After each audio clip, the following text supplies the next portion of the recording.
सभी देशवासियों को पीना का नमस्कार। प्रभु श्री जगन्नाथ को स्मरण करते हुए और नमन करते हुए आज का क्लास में स्टार्ट कर रहा हूं। आज का जो मेरा क्लास है वो महाकुंभ 2025 का ऊपर में है। उसका हम लोग पौराणिक तथ्य के बारे में जानेंगे, खगोलीय तथ्य के बारे में जानेंगे और वैज्ञानिक तथ्य के बारे में जानेंगे और उन्हीं पहलू पर हम लोग आज चर्चा करेंगे। देखिए, जो पौराणिक तथ्य है, एक बार इंद्र भगवान अपना वाहन अपना हाथी जो ऐरावत के साथ जा रहे थे, उनका दुर्वासा ऋषि से मुलाकात होती है। दुर्वासा ऋषि उनके वक्त बहुत पवित्र माला उनको पहनाते हैं। इंद्रदेव ने क्या किया, उसी माला को जो हाथी का जो सूंड है, हाथी का जो ट्रंक है, उसमें दे देते हैं। हाथी उसको नीचे गिरा के उसको क्या कर देता है, अपना पैर में दबा देता है। उसमें बहुत क्रोधित हो जाते हैं, इसमें बहुत ज्यादा क्रोधित हो जाते हैं। कौन क्रोधित हो जाते हैं? दुर्वासा ऋषि, और उनको श्राप देते हैं कि जितना देवता है उनका जो डिवाइन पावर है खत्म हो जाएगा। उनको जो वरदान मिला हुआ कि अमर रहेंगे वो भी खत्म हो जाएगा। उनका शक्ति, ऊर्जा, क्षमता सब खत्म हो जाएगी। फिर देवता ने क्या किए, इंद्र भगवान विष्णु भगवान के पास गए, हम लोग को बचाइए बोल के। विष्णु भगवान बोले कि आपका एक ही उपाय है, आप लोग को समुद्र मंथन करना पड़ेगा और समुद्र मंथन से जो अमृत निकलेगा उसका पान करने से आपका डिवाइन पावर लौट के आ जाएगा, आपका शक्ति, ऊर्जा सब लौट के आ जाएगा। उसका बाद क्या किए, देवताओं ने देखे कि इतना बड़ा समुद्र को मंथन करके अमृत निकालना अकेले पॉसिबल नहीं था देवताओं के लिए, उनको असुरों का सहारा लेना पड़ा। फिर क्या करेगा, इतना बड़ा समुद्र को जो हम लोग मंथन करेंगे उसका चलते कोई पोल का जरूरत पड़ता है, तो उसके लिए मंदरांचल पर्वत को उसका पोल बनाया गया। और ये मंदरांचल पर्वत के नीचे में विष्णु भगवान टॉर्टोइस का रूप लेके उसका ऊपर लेके बैठे रहे। उनको अपना पीठ पे बैठा के रखे, किसको? मंदराचल पर्वत को, ताकि वो डूब ना जाए। और जो बासुकी सांप है, नाग सांप है, उसको क्या किए, इसको रोप जैसा यूज किया गया और फिर दोनों तरफ से ऐसे ऐसे खींचे और उसका क्या हुआ, समुद्र का मंथन किया गया। बहुत टाइम, देखिए उनका जो बासुकी सांप है उनका पूंछ का तरफ रहे देवताओं ने और उनका जो मुंडी का तरफ सब असुर लोग रह के उसको चर्निंग करने लगे, मंथन करने लगे। बहुत टाइम मंथन करने के बाद अमृत लेके निकले धन्वंतरी भगवान। जैसे धन्वंतरी भगवान अमृत लेके निकले, फिर असुर और देवता में लड़ाई हो गया अमृत के लिए। उसका क्या हुआ, इंद्रदेव की जो पुत्र है जयंत है, उसी अमृत को लेके दौड़े बचने के लिए असुरों से। जैसे बचे, इनका प्रोटेक्शन देने के लिए सूर्य भगवान इंद्र, उसका था हमारे शनि, ठीक है, सूर्य भगवान, इंद्र और शनि, ये लोग क्या किए, इनका पीछे पीछे दौड़े इसको बचाने के लिए। अब बृहस्पति ये चारों इनका पीछे पीछे दौड़े इसको प्रोटेक्ट करने के लिए, ठीक है। जैसे इसको प्रोटेक्ट करने के लिए इनका पीछे पीछे दौड़े, जयंत का पीछे पीछे, इसी अमृत का कुछ हिस्सा 4 जगह में गिरा। कौन सा जगह में गिरा? प्रयागराज में, हरिद्वार में, उज्जैन में और नासिक में। तभी से उस जगह पूरा पवित्र हो गया। उसी के लिए उसी जगह में कुंभ मेला का आयोजन किया जाता है, क्योंकि वो उतना ही पवित्र स्थान है। ये पौराणिक तथ्य है। चलिए हम लोग फिर क्या करते हैं, कहां कहां गिरा मैं बताया, उत्तर प्रदेश का प्रयागराज में, हरिद्वार में गिरा, उत्तरांचल में, उज्जैन में गिरा। कहां पर? मध्य प्रदेश का उज्जैन में गिरा और महाराष्ट्र का नासिक में गिरा। और कुंभ मेला जो है वो नदी का पास मनाया जाता है। जैसे हरिद्वार में गंगा नदी है, उसी तरह प्रयागराज में गंगा यमुना सरस्वती का संगम स्थल है, उज्जैन में शिप्रा नदी है और नासिक में गोदावरी नदी है। अभी देखिए, फिर बताना चाहता हूं, जो कुंभ मेला है, हर एक साल माघ मेला का आयोजन किया जाता है प्रयागराज में। 3 साल में एक बार कुंभ मेला होता है हरिद्वार, प्रयागराज, नासिक और उज्जैन में। अर्ध कुंभ मेला 6 साल में एक बार होता है हरिद्वार और प्रयागराज में। पूर्ण कुंभ मेला एक बार होता है 12 साल में हरिद्वार, प्रयागराज, नासिक और उज्जैन में, ठीक है।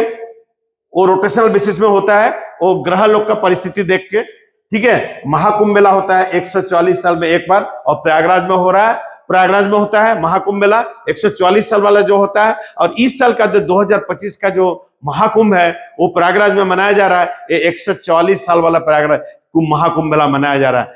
इसी के लिए हम लोग ये महाकुंभ मेला हम लोग ही देख पा रहे हैं। नेक्स्ट महाकुंभ मेला 144 साल के बाद आएगा 2167 में, तब तक हम लोग कोई जिंदा नहीं रहेंगे उसको देखने के लिए, ठीक है। तो इस बार का महाकुंभ मेला हम लोग को देखने से हम लोग पवित्र बन जाएंगे। चलिए हम लोग थोड़ा कुछ एस्ट्रोलॉजिकल सिग्निफिकेंस देखते हैं।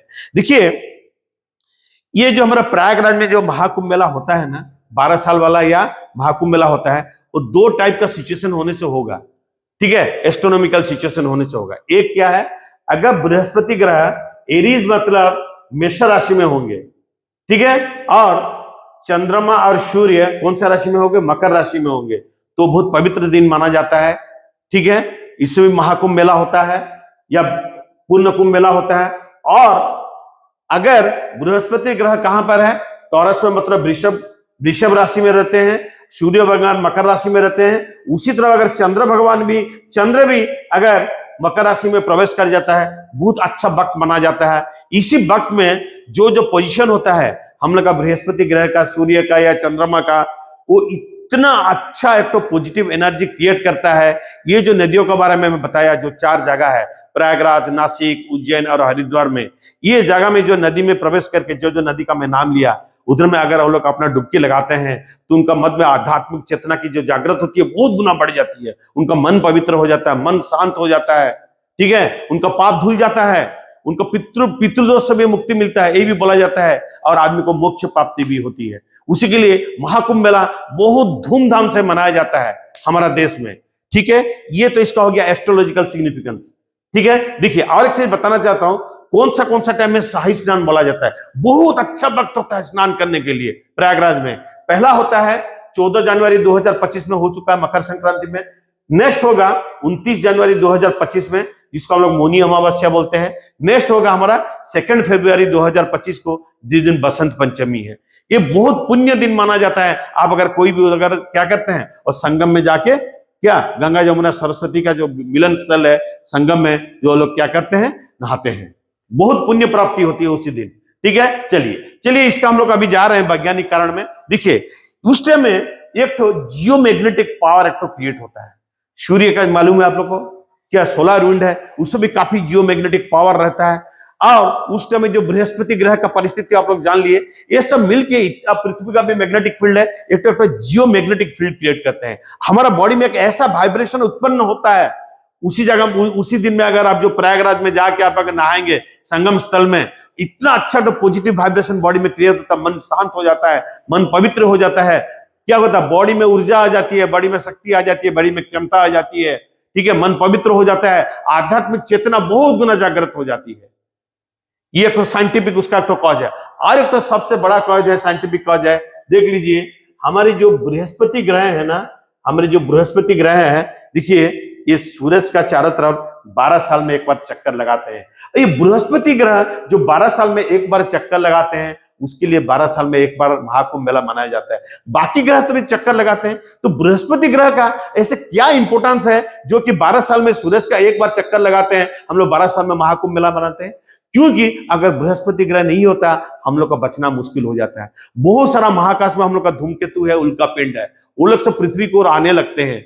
जैसे पृथ्वी को जैसे उल्का पिंड और देखिए धूमकेतु सब आने लगते हैं, ये जो बृहस्पति ग्रह सबसे बड़ा ग्रह है, उसका जो मैं क्या बोलता हूँ, ग्रेविटेशनल फोर्स इतना तगड़ा होता है, जैसे हमारा पृथ्वी का और ये सब आएंगे ना, ये जो बृहस्पति ग्रह है वो लोग को खींच लेता है वैक्यूम क्लीनर जैसा। तो उनका टक्कर हो नहीं पाता है पृथ्वी में। अगर पृथ्वी में उसका टक्कर हो जाएगा ना, हम लोग को जिंदा रहना मुश्किल हो जाएगा। उसके लिए बृहस्पति ग्रह का इतना ज्यादा इंपोर्टेंस है हमारा सोलर सिस्टम में।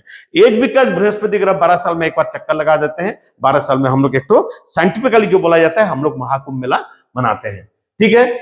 चलिए आप लोगों को तो इसको समझ में आ गया। देखिए महाकुंभ मेला में जो है ना, हमारे इसमें 13 अखाड़े हैं। 13 अखाड़े में नागा साधु रहते हैं। ये 8वीं शताब्दी में आदिगुरु शंकराचार्य ने हम लोग का जो मेला का आयोजन किए थे प्रयागराज में, तब से चला आ रहा है प्रोसेस।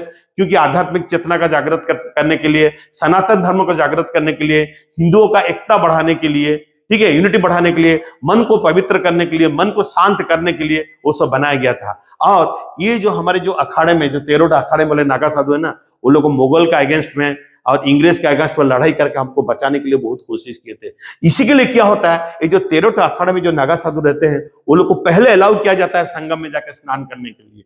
उसके बाद साधु संत ये लोग को जब स्नान करने के लिए पूरा प्रोसेसन करके लिया जाता है संगम स्थल में, तब ये लोग पहले नहाते हैं, ठीक है, स्नान करते हैं संगम में। उसका बाद साधु संत करते हैं, उसका बाद सब गृहस्थ सब करते हैं, ठीक है। चलिए आगे बढ़ते हैं। देखिए इसमें बहुत सारा टेंट है, आप लोग देख लीजिए। ये टेंट में सब साधु संत रहते हैं, गृहस्थ लोग रहते हैं। जैसे कि देखिए गंगा किनारे कितना आदमी इकट्ठा हुए हैं, ठीक है। इस साल 40 करोड़ आदमी आने वाले हैं महाकुंभ में। और हमारे जो यूपी गवर्नमेंट है करीबन 3,800 करोड़ का बजट है, उनका खर्चा किए हैं, और इससे 2 लाख करोड़ का क्या एक मतलब 2 लाख करोड़ का एक तो मैंने रेवेन्यू अर्निंग का भी एक चांस बनता है इस महाकुंभ 2025 में। और इसमें अभूतपूर्व आयोजन किया गया है, बहुत सारा टॉयलेट, करीब 1,50,000 टॉयलेट बनाया गया है, बहुत सारा साफ सफाई कर्मचारी को रखा गया है, बहुत सारे डॉक्टर हैं, नर्सेस है, पैरामेडिकल स्टाफ है, पैरामेडिकल स्टाफ है आदमी लोग को हेल्प करने के लिए, श्रद्धालुओं को हेल्प करने के लिए, और बहुत सारा फायर टेंडर्स है, फायर फाइटिंग गाड़ियां सब है, कहीं पर अगर आग लग जाती है बचाने के लिए बहुत सारा आयोजन किया गया है इसमें, इस महाकुंभ मेला में। और एक चीज है, देख लीजिए इसमें कैसे नहा रहे हैं पानी में, और सबसे आकर्षण का केंद्र है महाकुंभ 2025 में ये होता है IIT बाबा। ये तो पूरा आप लोग देखे होंगे सब कोई। अब मोनालिसा जी हैं जो कि इंदौर से आती हैं, उनका पूरा परिवार माला की व्यवसाय करती है, ये भी इधर में आके बहुत फेमस हो गई, ठीक है। और एक चीज है, बहुत सारा फॉरेन का श्रद्धालु इधर में आए हैं। आप लोगों को जान के आश्चर्य होगा, यूक्रेन और रशिया में लड़ाई चल रहा है, यूक्रेन और रशिया से जो श्रद्धालु आए हैं महाकुंभ में, वो लोग मील के रहते हैं तंबू में।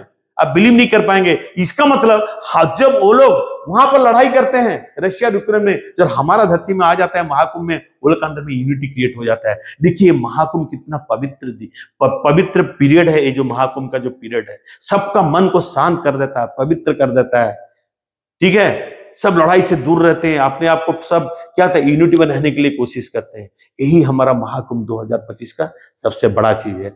तो मेरा हिंदी थोड़ा खराब है, हिंदी अच्छा से बोल नहीं पाता हूं, उसके लिए क्षमा चाहता हूं, बट मैं जो बोलता हूं आप लोग उसको समझ पाते होंगे। आप लोग मुझे कुछ क्वेश्चंस पूछिए कमेंट्स का माध्यम से, उसमें मेरा भी नॉलेज बढ़ेगा। मेरा नेक्स्ट वीडियो तक सबको इंतजार कीजिए। तब तक सभी देशवासियों को पीना का नमस्कार और जय जगन्नाथ।